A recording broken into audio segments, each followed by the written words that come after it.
It's the PHNX Suns podcast, and we're bringing that big D-Book energy to you this morning. We're brought to you by the DraftKings Sportsbook app, America's #1 rated sportsbook app, except no substitutes. I am your host, Espo. He is Saul Bookman, and we were here like 12 hours ago, but we're here to talk to you more about Suns and Mavs. Saul, how are you? Not too bad. It's always good after a Suns win. I'll say that. You don't have much to deal. easier. It's much easier, and like the trolls get a little quieter. So it's just it's a nice smooth ease into the morning, and hopefully everybody else that's out there listening enjoys this. Chris said, "I heard a rumor that Saul has opinions." No way. We'll find out. This is gonna be a drier, shrunken edition. We're gonna do a quickie here for you today, but right then. Hey, get you excited here. But look, first off, let's address it. Gerald apparently no sleep and flying to Dallas by way of Houston and eating alligator early in the morning based on his Instagram, so he is not with us. And then Lindsay still under the weather. We wish her the best and a speedy recovery. We do not wish the Dallas Mavericks a speedy recovery, though. A 30-point win for the Suns last night, 110-80.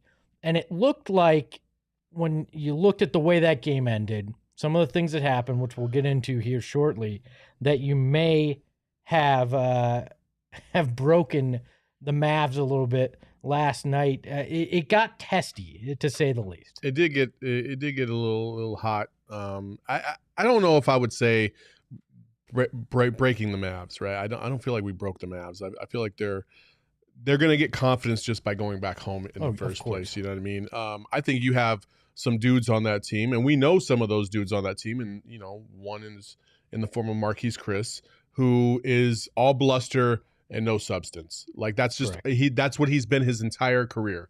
He's got a lot of fake hustle about him. He's a fraud. He's always been a fraud. He's been a fraud since day one when the Suns mistakenly drafted him to be part of their franchise, and they realized what a goof that was halfway through that season. So, I just feel like listen, you're tired of seeing the Mavs. The Mavs are tired of seeing you. It's been 6 or 5 games of just kind of trash talk back and forth.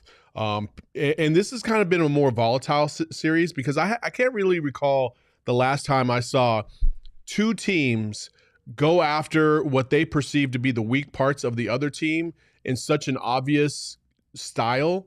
Like when we attacked Luka, or Chris Paul attacked Luka in game 2, Luka and the Mavs basically trying to take advantage of Chris Paul on the defensive end and making him work now in games 3 and 4.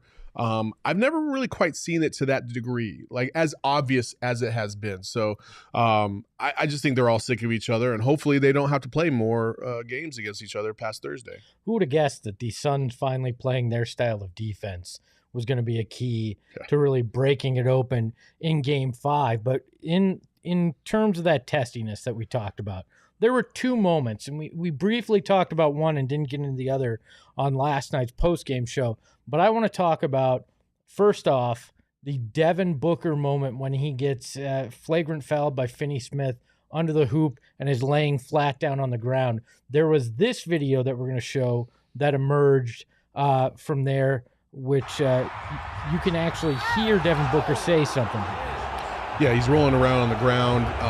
He looks like he has been absolutely knocked unconscious. But shortly thereafter, he kind of looks around, and then he kind of hides his face again because he feels like, maybe they still need a little bit of time to be convinced to go back to the table. And then he rolls around, smiles, and then gets up. And as he gets up, he says, "Luka special." Can we run that last part back so we can actually hear him say Luka special? Just go to the very end on this. You can actually clearly hear him. A video that came that I saw from Worldwide Wob on Twitter, obviously of a fan sitting courtside that got that. Freaking awesome. Like I love that Book is not afraid to kind of give that wink, I know what's going on here to the crowd. I kind of wish there wasn't a camera on him, but I love that he's willing to do it. So I have a different take on this.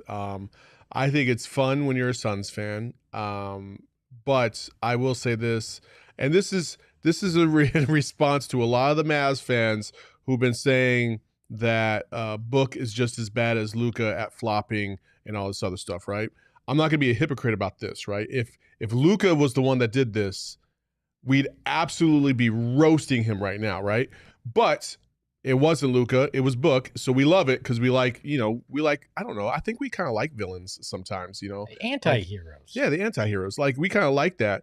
And that's not to say that Devin Booker did anything wrong. Listen, Devin Booker's doing exactly what he needs to do to get the reward that he feels like he deserves.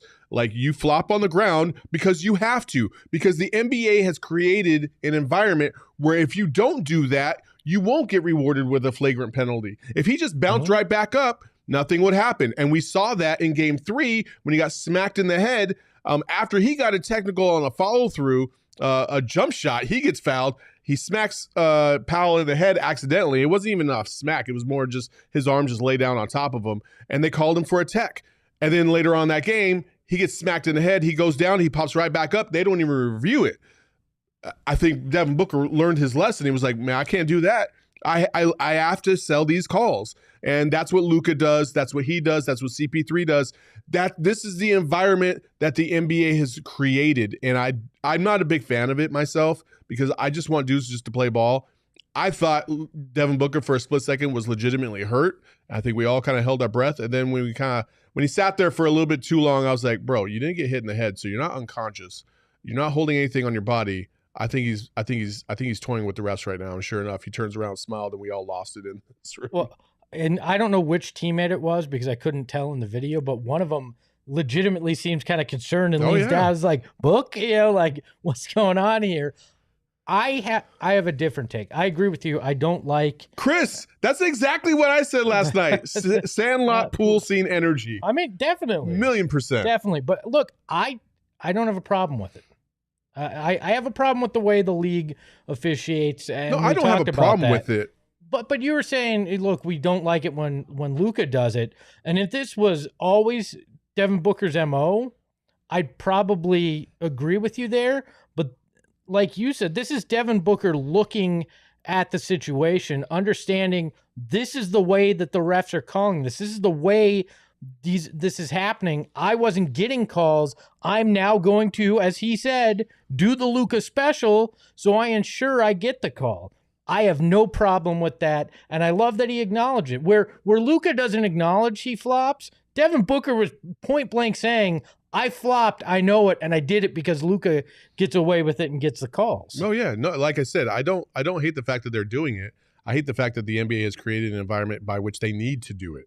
Or they get rewarded for doing it, more importantly. And that's what I don't like. It happens across the NBA. Luka and Devin and CP3 are not the only ones to flop in the league, obviously. We get aggravated when other superstars do that because we feel like they don't need to. We feel like they're good enough to, James Harden basically made a living out of doing that. And now they've taken that away to a degree, or at least they weren't rewarding it as much. And James Harden everybody's asking, what's wrong with James Harden? What's wrong with James Harden?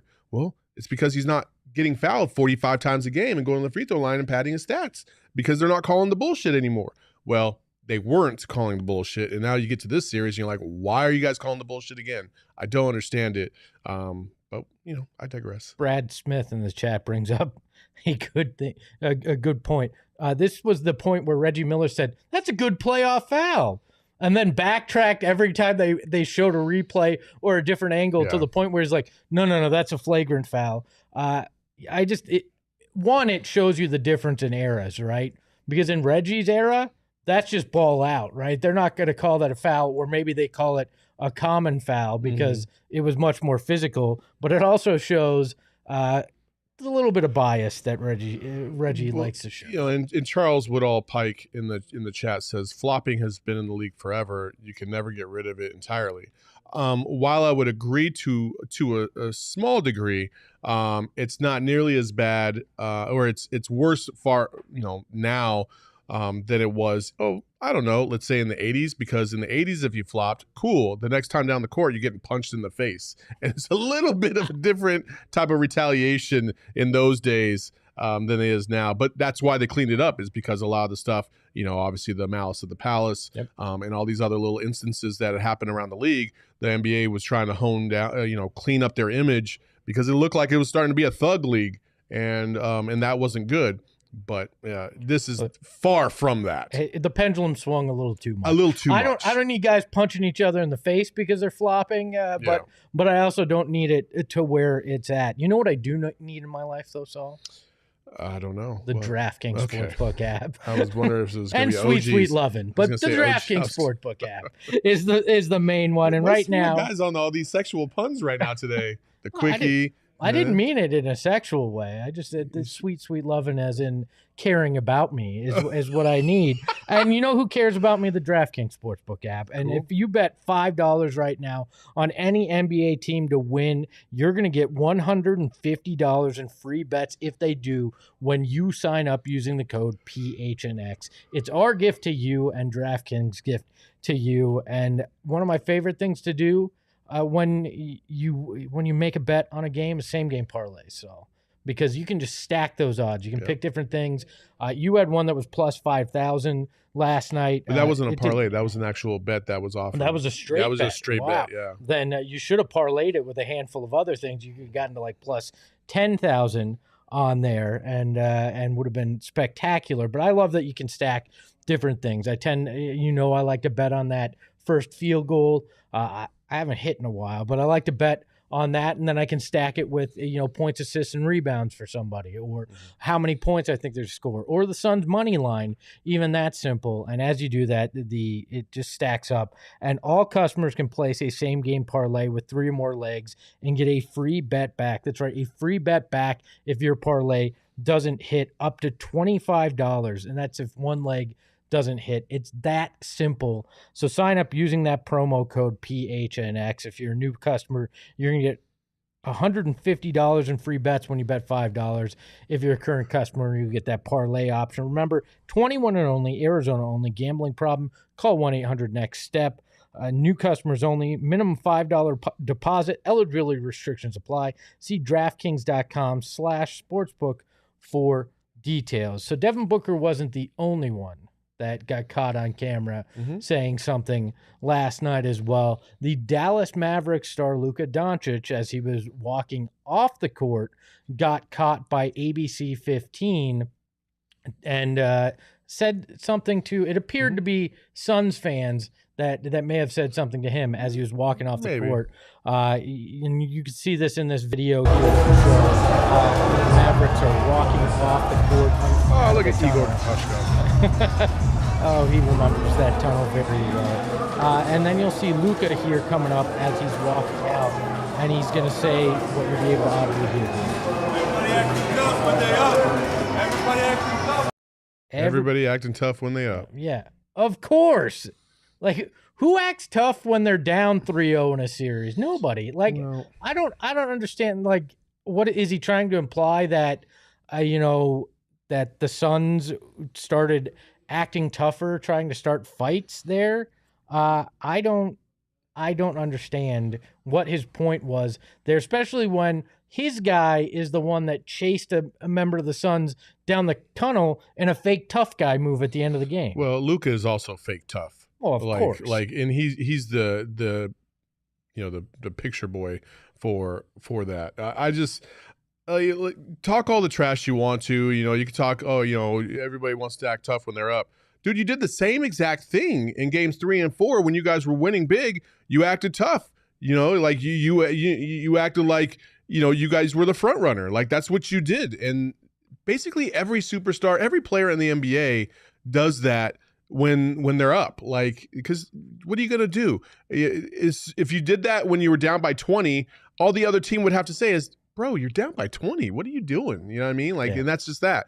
That's why I don't like what Marquise Chris did. It's like, you guys were getting absolutely housed, and now you want to act tough because you finally got a minute of playing time, before the end of the game. Like, dude, shut up. Well, and you went after Bismack Biyombo. Like, one of the most genuine nice guys in the NBA. A guy who literally is donating his entire salary to his home country to help out. Yeah, like, in but honor you of his want to, father who passed away. yeah, but you want to go attack that guy because what? You're a giant piece of Yeah, that made me laugh. Like I don't understand it. It's Luka whining basically that the Suns. Oh, how dare the Suns?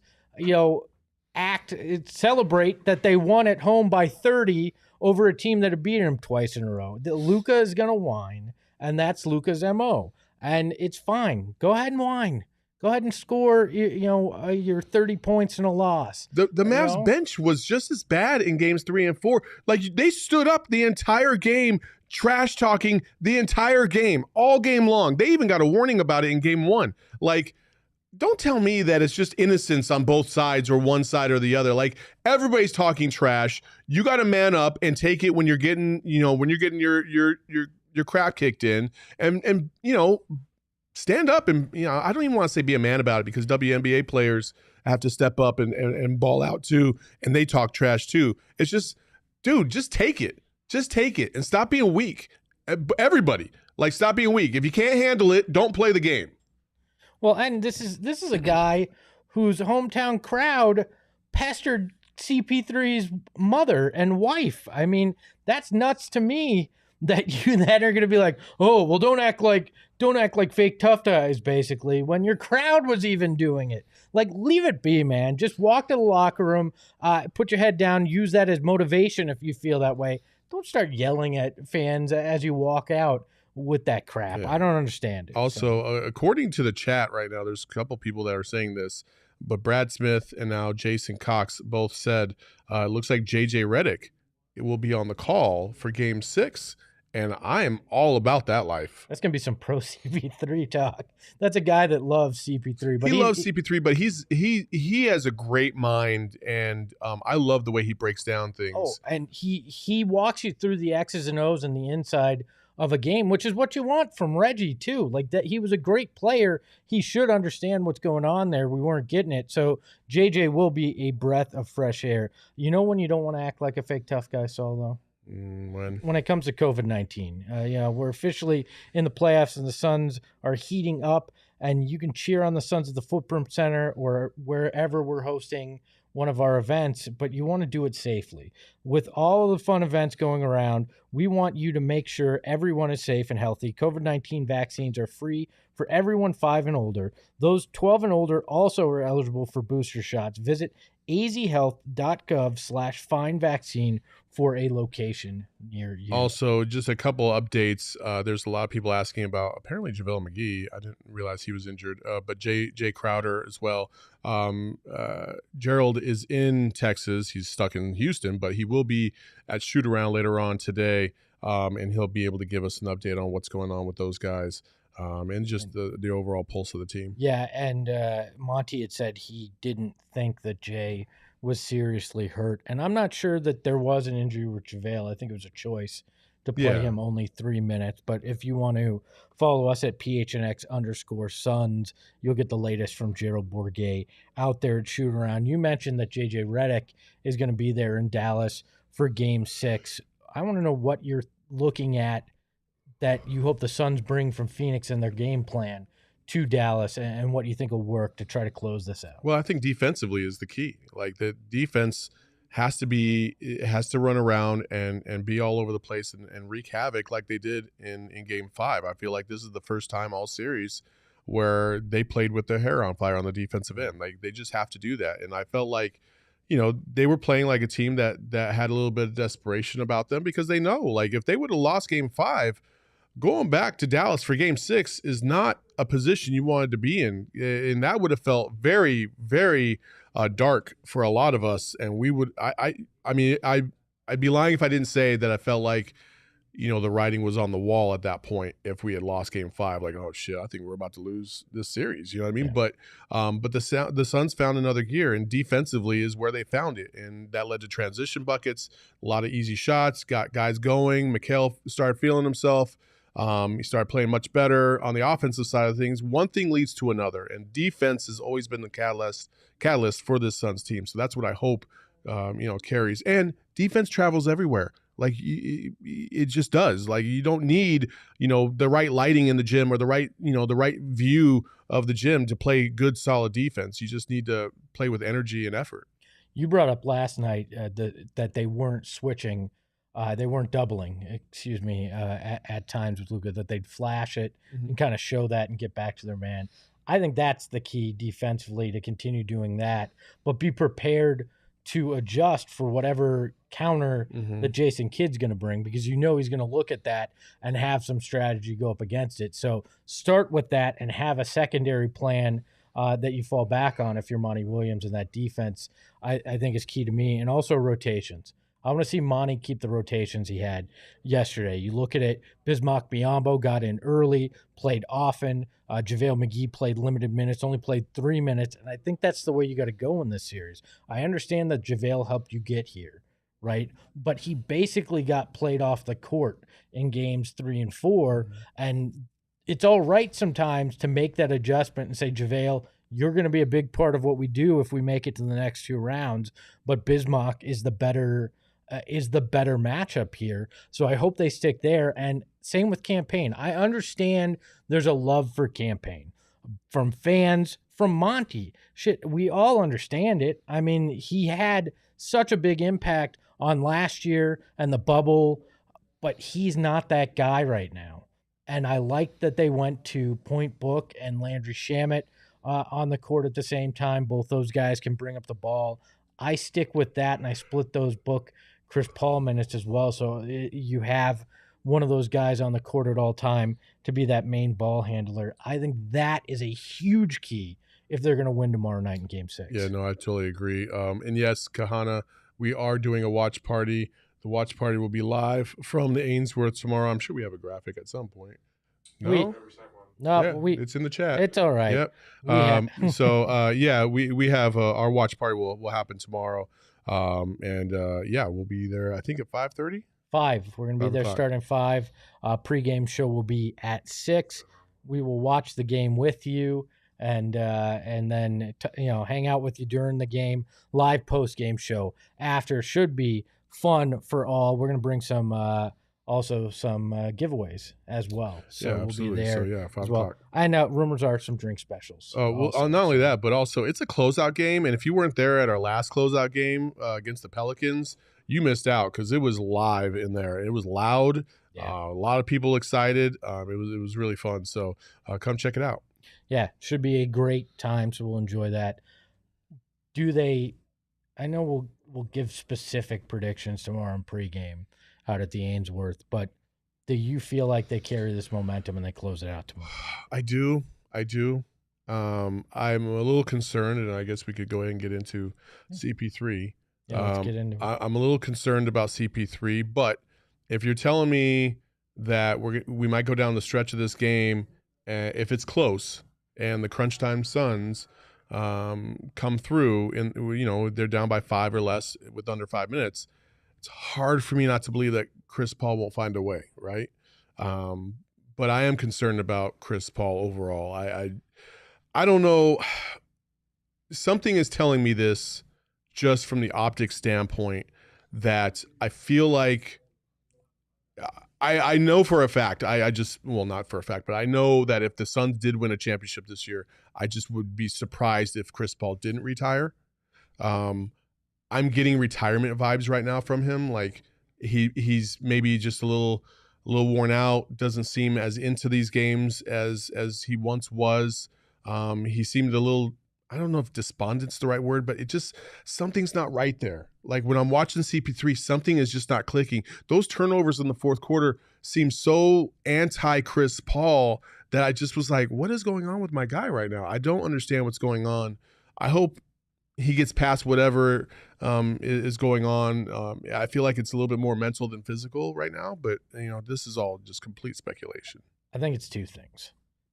We talked about it. Mavs defensive scheme, right? They have focused very hard, and Jason Kidd even talked about this, on stopping Chris Paul since game 2, right? So in part, you're putting that. I also think it's Chris Paul has to expend so much energy to do what he did in a fourth quarter, and it takes more time for him to recover. So you put those two things together. I don't think he cares less or he's putting less, energy into it. I think he doesn't have the reserves. No, he's had to do so much in these first 2 rounds. I would never say he cares any less. Like I'm saying, like he just looks mentally exhausted. Yeah, I think that's a big difference there. Like I don't want people to think that I think he doesn't care. Like he does care, obviously. I just think, and I agree with your point. Like, listen, these are back to back games with 1 day of rest in between. He's got to pick and choose his spots, and for the last 3 games, he's basically been like, well, I'm not picking these spots to really thrive in.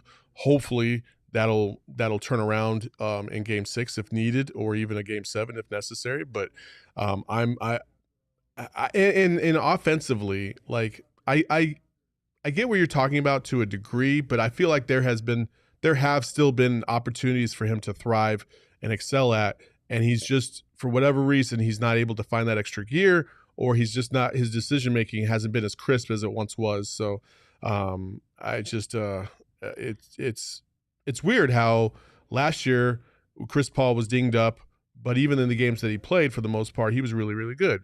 And Cam Payne was really good. And now we're getting to this season where we're getting flashes of Chris Paul, and he's not injured, and Cam Payne is nowhere to see. So it's like we went from 2-point guards to none. I still think they need to look at Aaron Holiday. He came in. I mean, I know he's playing Dallas's bench. At this point, I don't think it's ever going to happen. He was a spark plug. Look, Chris Paul's also having to deal with Luka's big ass backing into him and slamming into him, and I think that becomes problematic. But that didn't even happen last night. It did at a couple times, but not every possession or anything. I think it wears you down overall. But yeah, they need him. They're going to need him in Game 6 if they want to close out on the road, and they're definitely going to need him if it's Game 7, because anything can happen in that at that point. Kahana, by the way, says the X factor in Game 6 is Cam Johnson. I definitely think you're going to need a big game from Cam Johnson. And that's the great thing about this, right, is that the Suns won despite the fact that Chris Paul didn't really do too much. He had, he had his typical assists, but other than that, he was okay. Yeah. And they still won by 30. Like, that's the kind of performance you're going to need in Dallas. And we still haven't seen a great Cam Johnson performance this playoff, so that may be coming. If you are a little worried about tomorrow night's game, though, I got something to recommend. Some OGs, baby. Some OGs. I definitely, if you're kind of curious, if you're a little anxiety prone like myself, just a slight bit, I highly recommend trying OGs. They have the indica strain that has been just a big help for me with my anxiety. Sativa as well. If you're a little sluggish, need a little pick me up. And right now they have the mini OGs, the 3 megagram. 3 megagram. That might be a little much. Do you want to fly today, guys? Do you want to not wake up until the playoffs are over? A 3 megagram. No, the 3 milligram microdose option for those not wanting to dive right into the regular 10 milligrams. Yeah, Classy Nasty just took a whole bag of OGs. Don't do that. Try the tropical flavor in either sativa or indica strains. They are available now exclusively at Zen Leaf locations through May 11th. If you're interested in trying any of the other amazing, delicious varieties of flavors from OG, from their scratch-made kitchen, OG Brands has to offer. You can check it out at googbrands.com. That's OGEEZbrands.com. Find OGs near you. That is our drier shrunken edition of the PHNX Suns show. Just catching up on a few things that we missed in the post-game show. We will be back live tomorrow at 6 p.m. for the pregame show. Also the post-game show live out at the fantastic Ainsworth. Join us out there for giveaways. For Gerald Bourguet, who you can follow at Gerald Bourguet on Twitter. For the absent Lindsey Smith, who you can follow at Lindsey Smith AZ. For Saul Bookman, at Saul_Bookman. The underscore is there for that 3 megagram dose that you can fit there. I'm at Espo. You can follow me at Espo. Follow the show at PHNX_Suns. And hit that like button. Hit that like button and subscribe. We will talk to you tomorrow. Ahoy, hoy. PHNX. Hey yo, my lifestyle is retro. Tell the Phoenix Metro. Megas in control and he ain't never gonna let go. PHNX though, Lindsey, Gerald, Espo. Saul pass the ball, we here to turn up the tempo. Got to understand me, I'll always rep the family. Rally in the valley like damn.